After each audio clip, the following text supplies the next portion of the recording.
continuación, en la mañana de la 94.5 FM del Pueblo, La Otra Radio, las opiniones que importan.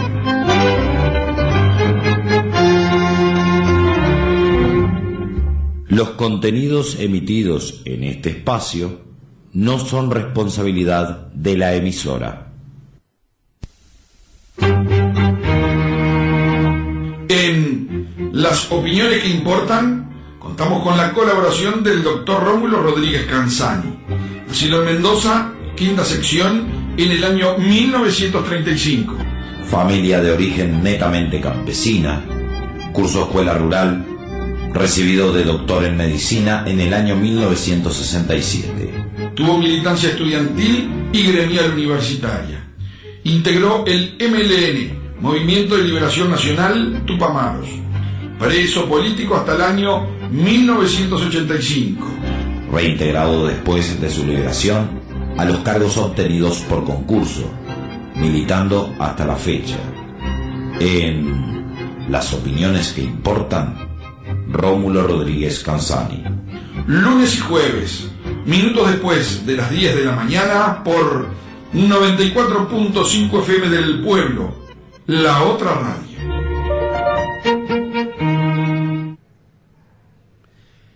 Buenos días, audiencia de la 94.5. El jueves 29 próximo pasado habíamos repasado una serie de temas que deben tratarse, la interrelación que tienen entre sí respecto a las cuestiones organizativas y de la militancia. Hoy vamos a ver lo mismo, pero un poco desde el ángulo de la lucha por la liberación nacional. El contexto actual oculta la vieja contradicción entre los intereses opuestos del pueblo y del capital extranjero. Por un lado, el neoliberalismo se consolidó en el Frente Amplio, con el apoyo de los aparatos ideológicos del Estado, con los medios de difusión masivo, etc., y produjo una derrota de carácter estratégico en el movimiento popular mayor que la que sufrió con la dictadura cívico-militar. He ahí el poder de la alianza de la oligarquía con el imperialismo. Por otro lado, y a eso intentamos ir hoy, en el movimiento popular hubo quienes advirtieron hace casi 25 años el peligro que acechaba, pero no fueron escuchados. ¿Cuál era el aspecto principal de las carencias que se señalaron entonces? Nos referimos a las advertencias de Sendic, que fueron ignoradas. Sobre todo, la debilidad teórica, decía él, a la que aludía preguntando, ¿hay un vacío de ideología en los 80? En la página 88 del libro que hemos citado tantas veces. Y al tiempo que inventaba la polémica y el debate que permitiera descubrir modelos sociales, y leo entre comillas, adecuados a las nuevas etapas y a los nuevos tiempos. En ese texto, escrito el 25 de enero de 1989, el Bebe Sendic rendía homenaje, y leo entre comillas, a los viejos teóricos que nos pudieron conducir ideológicamente durante tantas décadas, pero bienvenida la polémica y la creatividad teórica que nos ayude a transitar con éxito en las décadas que vendrán. Sendic llamaba a recrear y a actualizar la teoría que guiara el desarrollo de la conciencia y de la organización y la conformación de la dirección política que fuera capaz de continuar la lucha por la liberación nacional. Esa era la línea del movimiento de liberación nacional al inicio de la democracia tutelada. Luego, el movimiento de participación popular abandona esa línea y se pasa al reformismo conservador. Hugo Cores, que ya hemos citado también, sostenía ideas semejantes entonces y le decía a Marta Harnecker en el tomo 1, página 10, en 1991, en el libro Los desafíos de la izquierda legal, y leo entre comillas, si lo que nos proponemos es el objetivo de romper la dominación política, económica y militar, o sea, si los objetivos programáticos son sustancialmente los mismos, porque lo que hay que cambiar no solo ha permanecido, sino que ha empeorado la dependencia, la pobreza, el estancamiento, entonces vamos a necesitar no solo los niveles alcanzados por el movimiento popular de aquella época, años 68 a 73, sino aún mayores. Subrayo los conceptos de Cores, que dice: si es que vamos a seguir luchando contra la alianza oligarquía-imperialismo, había que recuperar y superar aquellos niveles de conciencia, organización y de lucha anteriores a la dictadura cívico-militar. Y como lo señalamos el 22 de octubre, Valenti, del Partido Comunista, dice que a él no le interesa reconstruir las organizaciones del pasado con su nivel militante, porque habría que construir un modelo diferente de militancia, un modelo diferente de relaciones entre el partido y la gente. Así les lo decía en la misma página 10 del tomo 1 a Marta Harneck. Esta tesis de Valente es la de Enrique Rubio, de la Vertiente, y de todos los que firman el documento Los 24, incluido el doctor Tabaré Vázquez, los nuevos teóricos, entre comillas, que coparon la dirección del Frente Amplio. En cambio, en aquellos años, Sendik ya nos advertía: 3 son las grandes fuerzas políticas, pero solo 2 las sociales. En la obra que ya hemos citado, Sendik vive clandestino en el corazón del pueblo. ¿Por qué decía 3 son las grandes fuerzas políticas? Aludía a los 3 grandes partidos, al Frente Amplio, al Partido Colorado y al Partido Nacional. Pero solo 2 las clases sociales, los trabajadores y la clase dominante, la clase oligárquica, los ricos. Nos trataba de hacer ver que la oferta que hacía el doctor Sanguinetti en ese entonces, desde el gobierno, acerca del acuerdo nacional y de la concertación y demás, escondía un objetivo: desmovilizar y dividir el movimiento popular, y que en el frente había quienes estaban de acuerdo con esa oferta. En mi concepto, porque ya se iniciaba en el frente la estrategia de desmovilizar a las bases y de desorganizarlas. Sendik planteaba tareas organizativas concretas en frentes sociales concretos, dentro de su concepción teórica reformulada para las nuevas condiciones de lucha bajo la democracia tutelada para la liberación nacional. Pedía organizar lo que el hegemonismo tira a la basura. Lo leí entre comillas, está citado en la página 9. Y entre estos desorganizados, organizar a la propia militancia revolucionaria. Y escribe: los parias decretados por el hegemonismo en todos los aparatos y frentes tenemos el deber de organizarnos y de luchar. La pobreza, el salario, la desocupación, la tierra que va pasando al extranjero necesitan de nuestra lucha de hoy. Y agregaba: apoyar lo que ya está organizado, pero a la vez organizar lo que todavía no lo está, y agregarlo como tropas frescas a la enorme trinchera de la lucha contra la pobreza, por el cambio. Esa es la gran tarea de hoy. He ahí lo teórico y lo programático, lo organizativo y las tareas, todo relacionado. Estos temas reaparecen unidos en sus artículos, por ejemplo, en el artículo Un programa, una dirección neutra y para adelante, en la página 10, en el artículo Un gran frente para una solución global, en la página 11, o en el otro artículo, por ejemplo, Un gran frente para arrancar hacia adelante, en la página 12. Esa era la línea del MLN. Recordar de entonces las crisis y los temblores organizativos del frente, por ejemplo, por la posible reforma constitucional. Recordar aquel Congreso del Frente en el que en el discurso inaugural nos recuerda Sendik que se apoyaron en el diario El Día. Recordar las crisis provocadas por el PDC, Partido Demócrata Cristiano, y por el Partido por el Gobierno del Pueblo, del doctor Hugo Batalla.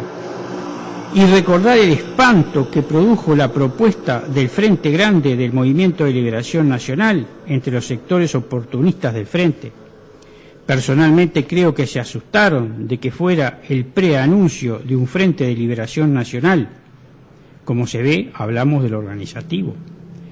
Un año después, Sendik escribe: por lo menos en el interior del país, el Frente Amplio necesita un frente.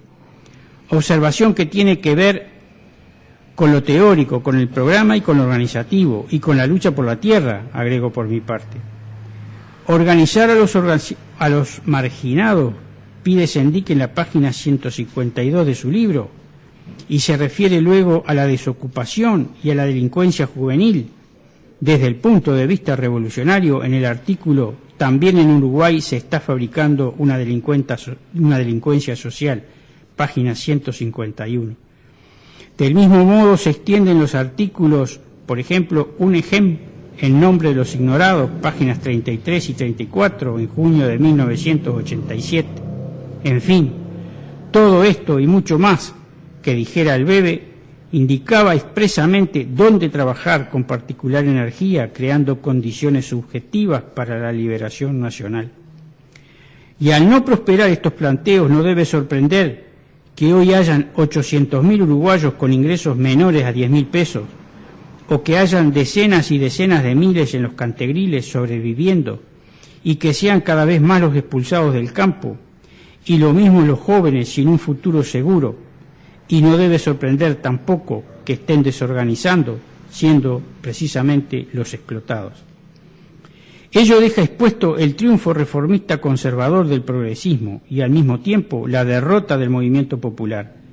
La frutilla sobre la torta de esa derrota político-ideológica la puso el pasaje al reformismo neoliberal del movimiento de participación popular, como lo señalamos el 22 y el 25 de octubre.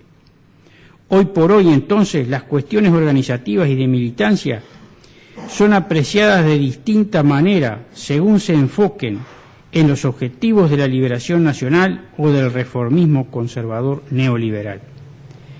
El reformismo conservador no va a producir teoría revolucionaria, ni va a producir, por lo tanto, una práctica revolucionaria que desarrolle condiciones subjetivas de liberación nacional. No desarrollará ni la conciencia, ni la dirección, ni la organización en ese objetivo. El programa seguirá intocado para facilitar las alianzas con sectores progresistas de la clase dominante, también de ideología neoliberal. Para estos sectores frentistas, la preocupación organizativa y de militancia se refiere a las posibles debilidades para desarrollar tareas político-electorales, para juntar votos, sin ningún tipo de transformación, ni de programa, ni de metodología del trabajo, ni nada. Para estos sectores conservadores no se plantea abandonar las concepciones organizativas centralistas, autoritarias, con participación controlada, sin democracia de base, ni desarrollo del poder popular, ni de las tareas que escapen a su control. Es muy diferente lo que plantean quienes quieren recuperar el rumbo estratégico de la lucha por la liberación nacional. Por tanto, esto no se arregla con parches ni con personajes salvadores elegidos en círculos privados de dirigentes pretendiendo una unidad ficticia. Las contradicciones son claras. O continúa dominando una corriente neoliberal en el frente que no se distingue de la que son los partidos tradicionales, o se vuelve a la lucha por el programa de liberación nacional del 71.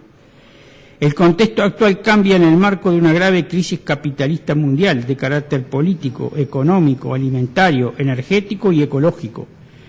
En ese contexto, la lucha por la liberación de los pueblos no cesa y progresa. Así ocurre en Indoamérica con las revoluciones bolivarianas, que el Frente Amplio ignora, aunque no puede evitar tenerlas en el Mercosur. Las contradicciones en el Frente están presentes con los tratados de libre comercio, con el TIFA, con el Mercosur, en la defensa de los intereses de las multinacionales que quieren dividir el proceso de integración de la patria grande, respecto a lo cual el Frente Amplio pretende confundir como de interés nacional el hacerle los mandados a las multinacionales. Detrás de los conflictos con Argentina por el río Uruguay, por el dragado en el río de la Plata, por el control del flujo libre de capitales y de divisas, está el capital financiero. El Frente Amplio ha llegado a practicar una política internacional de sesgo nacional chauvinista, como el que hace un siglo realizó la socialdemocracia europea apoyando la Primera Guerra Mundial, predicando un nacionalismo burgués, el que criticara a Andrés Cultelli como opuesto al nacionalismo revolucionario. Se llegó al colmo de que el doctor Tabaré Vázquez planteara pedir ayuda militar a Estados Unidos para agredir a un país hermano en defensa de una multinacional. Aparecen, no obstante, indicios de reacción popular. La cuestión de la tierra vuelve porfiadamente como auguró Sendic, y existe inquietud en algún sector sindical, en importantes sectores populares que ven con simpatía el proceso bolivariano, la lucha del pueblo palestino, etc. Los indicadores económicos del gobierno neoliberal empiezan a vacilar. En fin, hay posiblemente novedades de futuro. Vuelve finalmente a tener validez aquello que decía el MLN en su documento 1 de 1967. En nuestro país no hay condiciones subjetivas, no hay conciencia, no hay organización, no hay dirección revolucionaria. Esas condiciones deben crearse dando la lucha teórica, política y económica por la liberación nacional. Hasta la próxima audiencia.